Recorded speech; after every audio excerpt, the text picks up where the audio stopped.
Stop the unfair settlement. Hi, ladies and gentlemen. My name is Ray Lutz. I'm going to be talking to you today about the San Onofre settlement regarding the outage at the San Onofre nuclear power plant. Now, I'm going to be providing this video to the California Public Utilities Commission, which is a regulatory agency that's supposed to oversee these sort of settlements and to conduct the investigation into what happened. Unfortunately, it looks like things have gone off track here, and they're about to allow the utilities to get away with basically raising our taxes without any representation, essentially. Now, I'm represented by an organization called Citizens Oversight. We're a 501c3 Delaware corporation where our mission is civic engagement, and we like this quote by Justice Brandeis. He said, "The most important office in a democracy is that of the citizen." And we like to encourage citizens to get involved in their local government. And we've been getting involved in the California Public Utilities Commission after pursuing the permanent shutdown of San Onofre, which we're very happy did occur. However, now we're dealing with the $3.3 billion bailout of San Onofre. And we're not the only party that's opposing this bailout. There are some others, but this presentation is our own. My background is as an electrical engineer, but I've been involved in civic activism for about the last 8 years, experimenting with what works and doesn't work. We were not allowed to give this presentation at the June 16th public meeting, and so therefore I'm trying to figure a way to provide this to the commission without doing it in private, which is how the other organizations like to work. This is a very detailed slide regarding the timeline, but basically in 2005, the Steam Generator Replacement Project, or SGRP, was approved by the commission to replace the steam generators, and then they were, the Unit 2 was in an outage situation, and Unit 3 was operating when they had an emergency shutdown on January 31st, 2012. And that's the last time this plant has operated. According to the law, the utility is required to notify the CPUC 9 months after any kind of an outage of this nature so they can start an investigation and decide whether or not the CPUC should take this out of rates or leave it in rates. If they were going to restart the plant fairly quickly, you would think that maybe, okay, well, we're not going to take it out of rates, we'll leave it in while they do the restart. And they did try to get a restart going so they could maybe avoid taking it out of rates. The sad thing is it's still in our rates. We're still paying for this plant as if it's still working, and that is a big problem. Now, the investigation, they separated this into a number of phases. Phase 3 is really the important one, which is to investigate the causes of the outage, find out what went wrong, why this was approved, and why it went off course. Unfortunately, that one has never been started. They went over the outage in 2012, the costs, replacement power, and rulemaking treatment for the remaining plant, rate-making treatment. But the key investigation was not started, and this is what we think is a big problem. Meanwhile, SCE and SDG&E started secret settlement negotiations in May 2013, prior to the permanent shutdown, and then that which is on June 6th. And on March 27th, a final settlement agreement was disclosed in a settlement conference where the other parties that were not involved had no opportunity to impact the proposal. Now, the only outside party involved in this was TURN, the Utility Ratepayer Network. The Utility Reform Network, and ORA, the Office of Ratepayer Advocacy, which is actually within the CPUC as part of the government. We had a very short half-day evidentiary hearing attempting to go over this settlement. Now, a lot of these things, as you probably know, these hearings, public meetings, and so forth, are mostly just check boxes that they have to fill in to say that they did it, rather than something where they actually listen to the public or actually are trying to carry out an actual settlement. And this is a disgusting way that these regulatory agencies and a lot of our government is now working.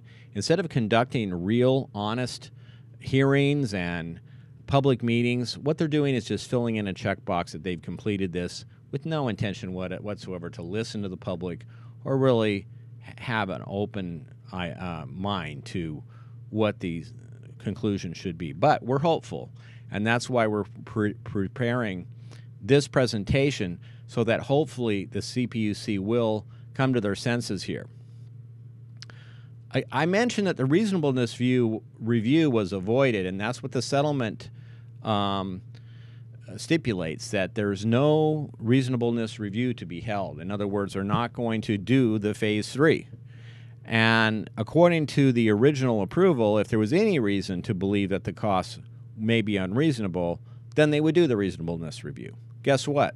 If the plant doesn't work at all, that's a reason to question whether they were reasonable.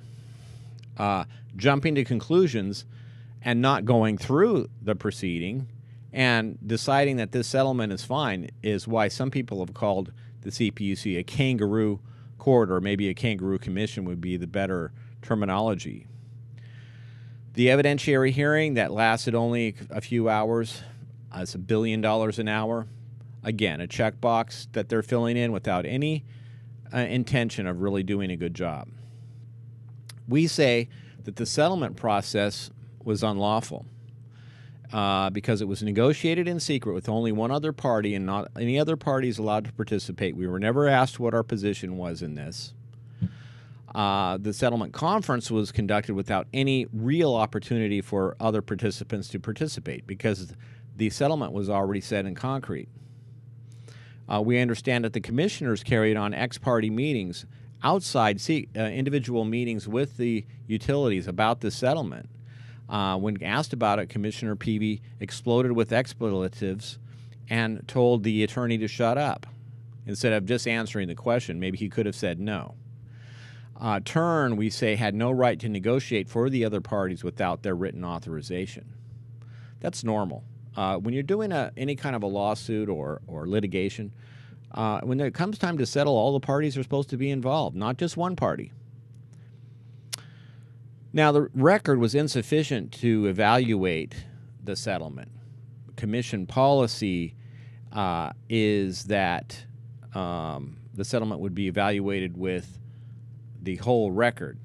But if you don't have a whole record, how can you evaluate it with respect to a record that doesn't exist? There's nothing in the record for the commission to use to be able to provide sufficient evidence that the settlement is fair conclusion to the claims of the ratepayers. What are the claims of the ratepayers? The claim is that the utility is responsible for the demise of the plant, which is a complete loss, not just the one project that they failed to complete, but the fact that when they failed to do that project, the whole plant went down the drain. There's nothing in the evidence that provides any evidence of the risk and potential revenue from insurance carriers, Neil and the MHI litigation, even though we're supposed to get involved or somewhat in the middle of those. So when you hear about the settlement being a $1.4 billion rebate, that's just not true. What they're saying is it used to be a $4.7 billion request by the utility, brought down to $3.3 billion, which you still have to pay. So they're saying that the ratepayers still pay $3.3 billion, and that's somehow a savings. It isn't. It's a cost. Now we say that this settlement is deficient on several grounds, and one of them is that this commission should set up some standard settlement criteria that should be in any settlement, such as not based on future events. This settlement is based on litigation that may go on for years or decades. should reward desired actions instead of being reversed. This one rewards undesired actions. And it should be open and verifiable to the public. So this settlement is a disaster by any stretch of the imagination. Now, a lot of people want the commission to complete the investigation. This is because nuclear power is very dangerous, and failures of this magnitude must be investigated to root out the failure of the system from start to finish, top to bottom. That means the CPUC itself needs to take a look at why did they approve this project under the methodology that would result in a failure. The investigation, if we go forward and go through the proceedings, which is how they normally conduct these investigations, will not cost as much as the $3.3 billion that they're asking us to pay. And we believe that when they get done, they'll come to a conclusion much like what we're suggesting here, and that the ratepayers, instead of saving 1.4 according to their numbers, will be saving $4.2 billion. The NRC completed their investigation into songs, and we wonder why it is that the CPUC can't finish their investigation. Now, in part 2 here, I want to go over the proposed settlement very quickly, why it's unfair to ratepayers, bad policy, and really doesn't provide any refunds, as I mentioned. There are no other cases of an engineering failure like this resulting in the complete abandonment of an entire power plant. So this case is completely unprecedented. It's a new type of case. So you can't just go back and compare with another case and say it's exactly the same as this other one, and therefore this is what we're going to do. However, we can compare with 2 other types of cases. We can look at the early retirement of a power plant, and we can look at engineering failures, and that's what we'll do in a minute. Basically, if plants are retired early, they get the net investment value, the principal of the plant, and no return on investment, no profit making on that. And if there was an engineering failure, the commission has pretty much stayed out of it completely and left it up to the utilities to deal with it on their own. Let's go over this real quick. Humboldt Bay Unit 3. Now, I'll let you read through these because I'm not going to go over every line. But this is a nuclear plant. It was retired in 1976 due to seismic activity concerns. And these concerns came up just because we didn't know that much about earthquakes back then. Remember, in 1965 is when they first came up with the theories about the tectonic plate theories and the like. So really before 1965, we really didn't know a lot about earthquakes. And the site, once we started to learn about that, by 1976, we started to know then that indeed this was too much of a risk, and the utility was told to do many costly revisions. They said no, and so they decided to retire it early. So there was no engineering failure where they failed to do something and they failed to redesign the steam generators, for example, what happened in this case. Again, 100% of the net investment was returned to the investors with no return on investment. And this is the same for these other cases like PG&E, Geysers 15, retired because they lacked steam coming out of the geothermal. Same situation, 100% of net value with 0% ROI. And these other plants, including the one that they quoted, which was the Hill Street Water Facility, they said that this was a good example, but basically that was retired because there was other, it was redundant, and they were going to have to upgrade the plant significantly. And so 100% of the net investment value with 0% ROI was returned to the investors. Now, we have 2 cases here of engineering failures, and let's see how the commission handled that. The Mojave Generating Station had a 1985 accident, which is a really quite amazing accident, where a steam pipe broke, creating a 6-foot by 20-foot breach, and damaging the control room and other areas in the plant.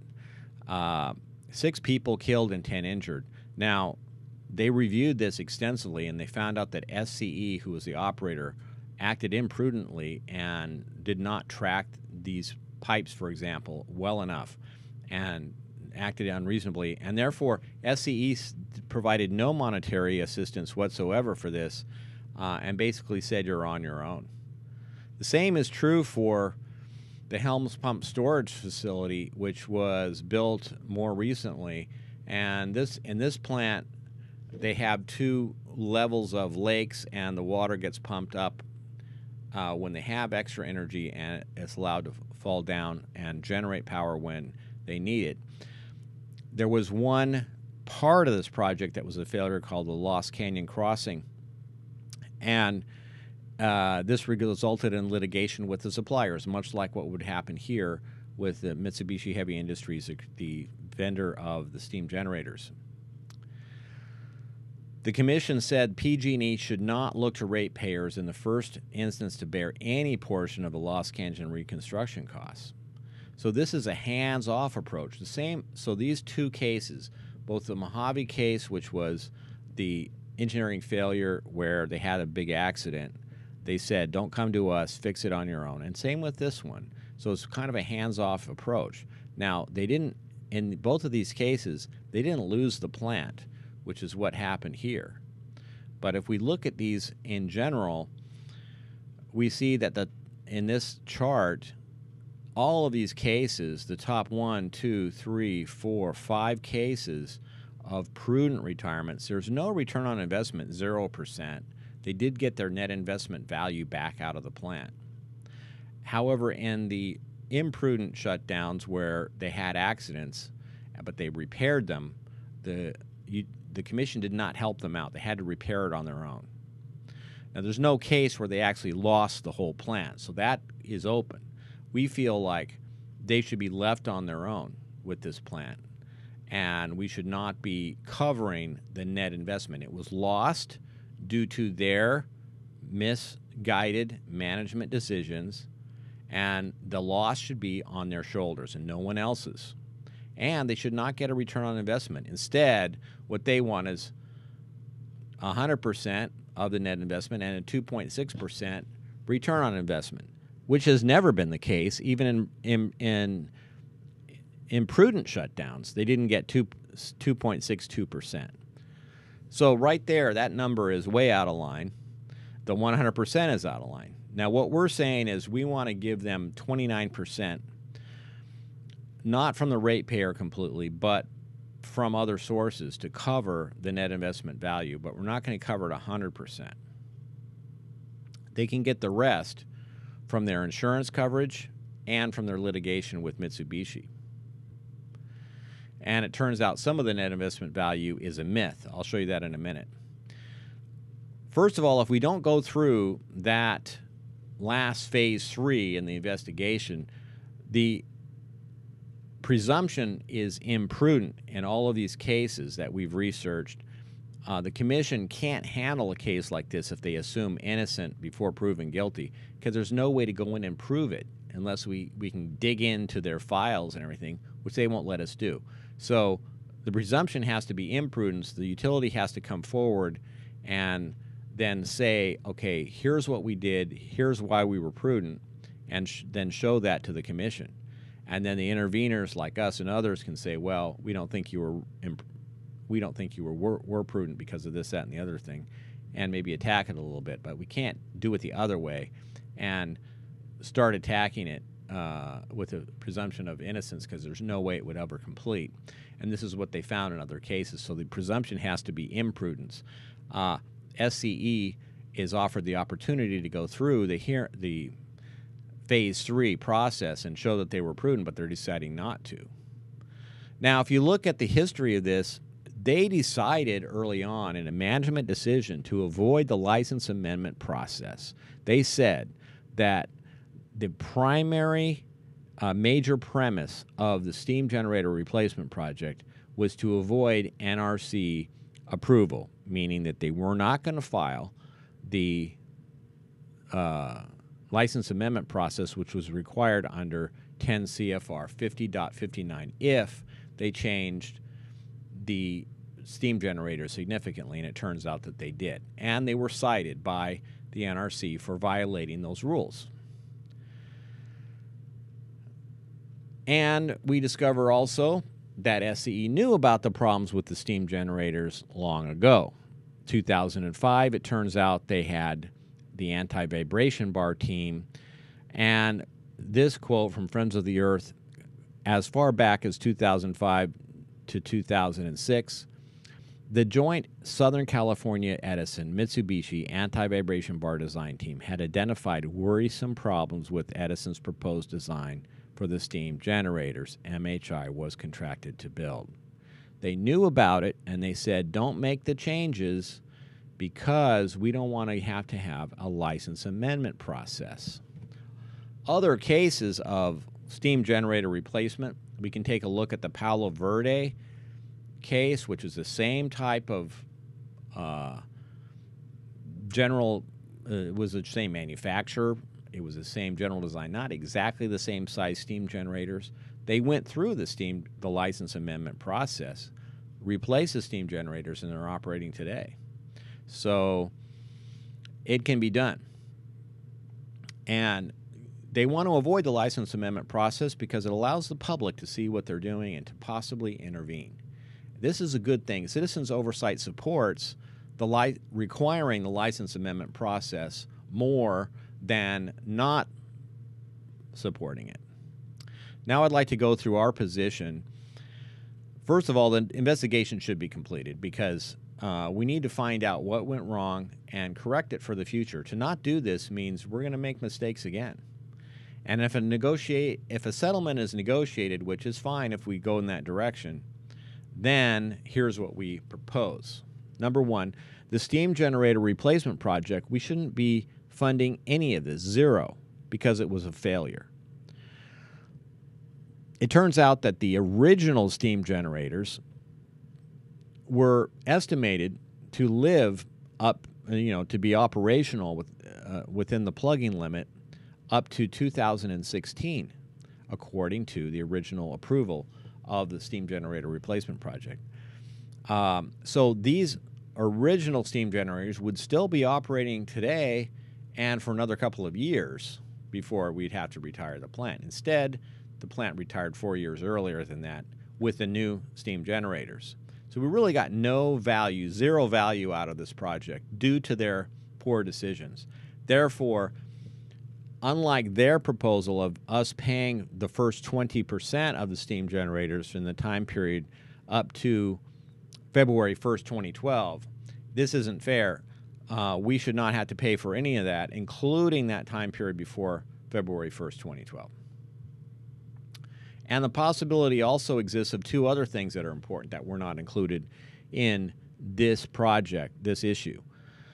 SCE should be penalized for this emergency shutdown, the reaction to it. That is, what did we have to do after the emergency shutdown? We had to bring other plants online. We had to install synchronous condensers up at the Huntington Beach area, various changes, transmission line builds that were then required, and an emergency basis to compensate for this.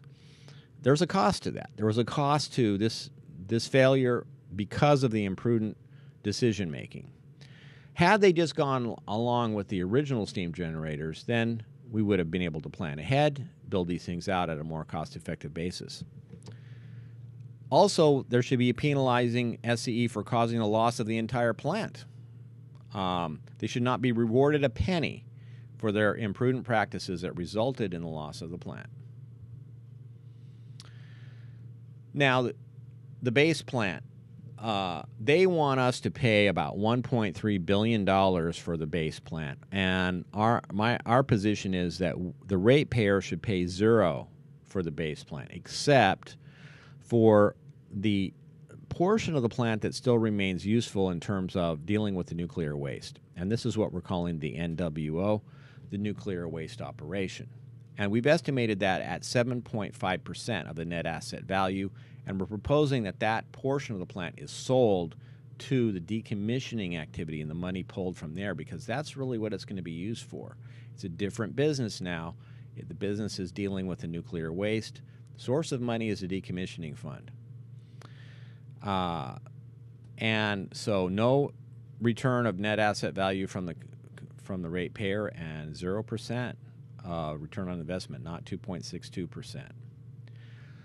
other categories. I know they like to complexify and bring in all these different categories, but the CWIP, the materials and supplies and nuclear fuel and their operations and management costs, really can be split into two categories. Things that are useful for the NWO and things that are not NWO related. They like to put this into a 5% to them, 95% to us type of deal. If anybody is only making 5% on doing something, they're going to consider not doing it at all, because that isn't enough money to make it worth their while. They're certainly not going to do a very good job. We're suggesting that the salvage operations, they get 100% of anything they can get out of the plant. Now that it's been destroyed by their actions, let's see what they can get out of it. So that puts it into their hands, and they'll do a better job of salvaging. Replacement power, this is the power used during the time after the plant was shut down. And this is fairly easy. We think it's fair to pay for the power that was used during that time, but not foregone sales, not sales that you might have made had the thing been running. There's no reason to compensate for that. It's basically a bookkeeping element, and we note that most all of the proceeding for replacement power was a waste of time and a distraction from phase 3. This sort of inefficiency we think should stop within the CPUC. There should not have a need to be this whole big deal about replacement power when you already know that the plant is shut down. Third-party recoveries. They want the ratepayer to wait years and years, maybe even decades, to get money out of the insurance company and the litigation with Mitsubishi Heavy Industries. We believe that the ratepayer should not be involved in this litigation process at all. It sends the message that we're siding with SCE, and we believe that they were prudent in their whole operation, and therefore that we believe that Mitsubishi is imprudent. However, there's no reason, there's nothing in the record to support that finding at all. In fact, it looks to us like they were imprudent, and so we shouldn't be getting on board with an imprudent decision-maker company. We want no involvement by ratepayers in this. They can recover whatever they can from their insurance company and from their litigation with Mitsubishi. This follows a precedent, we believe, of the Commission's decisions in Helms and Mojave that I described earlier. Engineering disasters, you're on your own. I want to point out in this graph that the original investors were already paid. You see the yellow line is the total net book value. It was paid down to zero as of January 2001. Then inextricably, it jumped up about $500 million. This is a mythology, sort of a mythical book entry of value that did not get in, was not part of the capital investment in the plant, which is the green line down here. So these expenditures that you see here after that point are reflected in the increasing level of this yellow line. But this instant increase that you see of the yellow line right after 2001 is a mythical, is basically a book value that came out of nowhere. So it's about $500 million they expect us to pay that was never invested by the investors to begin with. That needs to be looked into very carefully.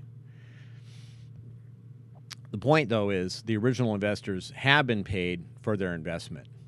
Now, under our plan, we can show here that SE comes out about even or even ahead when we do it in our on-the-own approach.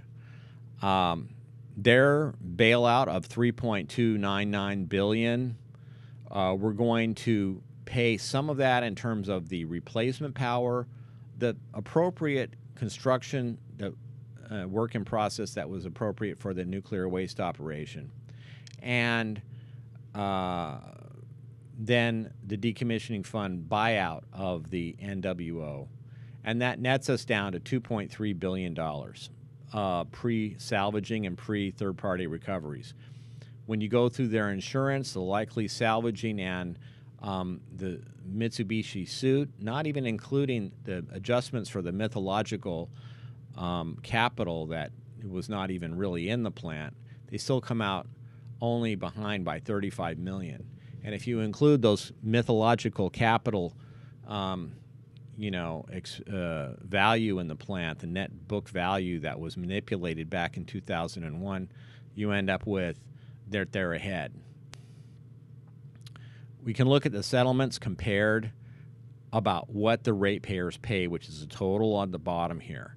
$3.2 billion in their mode and their model, and we're saying the ratepayer pays about $563 million, whereas the decommissioning fund pays about $419 million, and the rest comes from their litigation.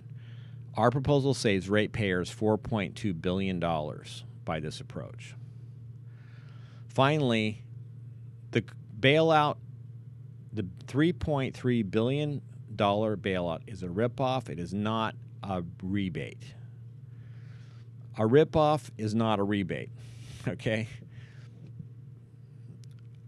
They even suggest a return on investment of 2.62%, which has never been the case.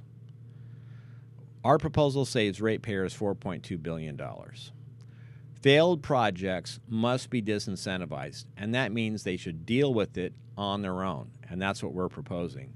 And the SCE may come out about even anyway, if not ahead, but it takes the ratepayers out of the middle of their litigation, and it gives us the deal today, which means that there should be a rebate, an immediate rebate. The ongoing cost to the ratepayer of this plant should be immediately undone, and there should be a rebate to ratepayers in the form of a check. The Commission should immediately take the plant out of rates. The fact that ratepayers are still paying for this plant as if it was operating is an embarrassment. Honestly, I want to say that. It's an embarrassment that the Commission has not acted yet. These funds should be immediately refunded to ratepayers. Deny approval of the proposed settlement. Continue the investigation. Define guidelines for any kind of a settlement that occurs and include all the parties. And we believe that the Commission should push for a hands-off type of settlement, which we're proposing here, which is much, much fairer to the ratepayer.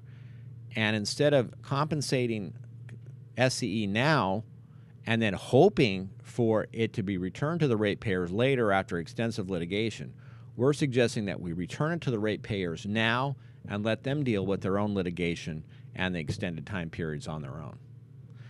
I want to thank you for watching this video and paying attention, because this is a very complex topic and they've got it all complexified, so it's very difficult to understand. I have to admit, when I first saw the settlement, I thought it looked pretty good. But then when I started to dig in deeper, I started to realize it just wasn't fair. So Commission, do the right thing. Commission, deny the settlement. Commission, adopt a hands-off approach and allow these utilities to deal with this fiasco and failure on their own. Thank you for watching. Our website, citizensoversight.org. You can get more information there.